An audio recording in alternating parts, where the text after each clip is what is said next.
If you want to do something extraordinary, you have one job. Leave your fellow humans in awe. But my thesis in life is it doesn't matter who you are today. It certainly doesn't matter how you were born. The only thing that matters is who you want to become and the price you're willing to pay to get there. I think that Ray Dalio said it best. I don't know that the life that I have lived is better than somebody who wanted to live a stress-free, quiet life. I only know it's the only life I could have lived. And that's how I feel about the pursuit of greatness. What I'm going to talk about up here is that. I'm going to talk about wanting to become extraordinary, to transform yourself into something that is truly undeniable, to become so good that they can't ignore you. And that has been truly what I've tried to do with my life. But I don't prescribe it for everybody. I'm not saying that this is the only way to live your life. I'm just saying it's the only way that I could have lived mine. What you build your self-esteem around matters. And whether you realize it or not, each and every one of you has something that sits at the core of how you feel about yourself. And from that, your identity, your sense of self-worth, your self-esteem, it is all built around that thing. Now, when you think about my job as a parent, as an entrepreneur, as an athlete, as a speaker, as a whatever you want to be, you've got to get so good at that thing that when people see you do it, you make them experience the most potent human emotion, and that is awe. To get that good is a terrifying journey of self-discovery and confronting who you really are.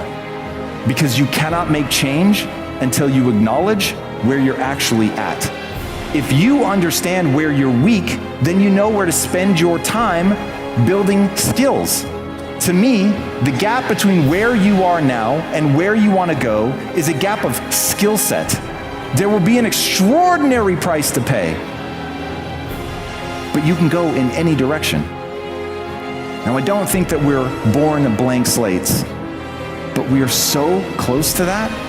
To worry about where your limits are is to miss how much you can improve. So focus on how much you can improve. Now, the irony is I start about as far from pursuing greatness as you're ever going to get. And my parents taught me to be a good employee, to keep my head down, do as little work as possible, and avoid punishment at all costs. And that was real. That was my existence. I cheated my way through high school because I knew that I needed to get good grades, but I didn't want to put in the work. I went into the workforce. My dad thought for sure that having me do essentially menial labor jobs would teach me that I didn't want to do that, but it also made me sort of numb to that kind of work. And so I worked in a paint factory, I worked in a door factory, I worked in a paint warehouse, a paint store. My dad happened to work for a paint company, hence the theme. And I was too lazy to go get a different job. And so I literally just always took whatever was before me. But I had this sense that I could do more, that I could be more, that there was something that I was meant to do. I didn't know what that was exactly. I had a love for filmmaking, to be sure, and I've had that love since I was a little kid. But I had no idea how that was going to play itself out. Now, the irony of my life is when I went to leave for college, I almost chickened out. In fact, I did chicken out. And the only reason that I ended up going to college was my mom forced me to. And I was having this moment of crisis. There was only me and one other kid that was leaving the state from my high school. Everybody else went to a state school. Everybody stayed together. It was that familiarity and living essentially a small life. And it sounded really enticing at the prospect that I was about to move away. And so I said to my mom, you know what, look, let's just forget all this. Let's call it off. It's going to be really expensive. I'll just stay here. And my mom was like, over my dead body. And she pushed so hard to get me out. But then every day since then, my mom has tried to get me back. And I was like, what the f***? Like, you're the reason I left. I never would have left if it wasn't for you. So I literally don't understand. And in that moment, my mom gave me the greatest gift anyone could have ever given me, because my mom supported me. She was my biggest cheerleader. But when I asked her why she pushed me so hard to leave for college, her answer totally without malice, was I always assumed you were going to fail.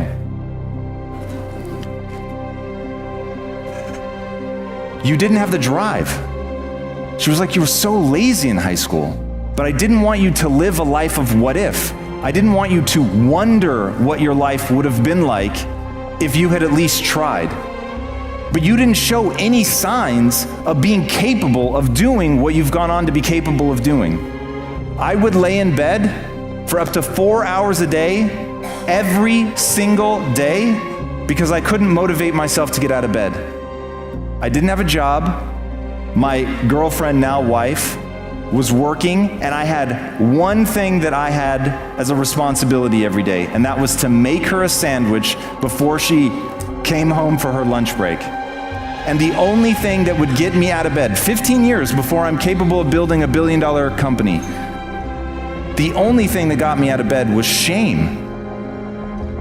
So you have to understand that people had not misidentified me. This is not a story of someone who was born extraordinary. People just couldn't see it, that I was secretly this amazing person who was just waiting for their opportunity to shine. This was somebody who was lazy as had no idea what they were gonna do with their life. I had no idea how I was gonna pull it off. I was absolutely terrified. Every time I looked in the mirror, I saw me staring back, and I knew how lazy I was. I knew how afraid I was. I knew how insecure I was. I knew that at my core, I wanted people to like me, and I was terrified that they had every reason in the world not to like me. But instead of becoming someone who was worthy of self-respect, who was worthy of their respect, all I was trying to do was campaign. I was trying to posture. I was trying to create the illusion that I was something because that seemed like I could do it fast instead of just buckling down and doing the hard-ass work of becoming somebody new. I believed that my talent and intelligence were fixed traits. I was born a certain way, and life was about making the most of what I'd been born with. What I did not yet understand is the reason humans are the ultimate apex predator, the reason that we have taken over the globe in a way that no other species has, is because we are the ultimate adaptation machine. Darwin is often misquoted as saying it's the strongest of the species that survive. He did not say that. What he said was it's neither the strongest of the species that survive nor the most intelligent, but rather the most adaptive to change.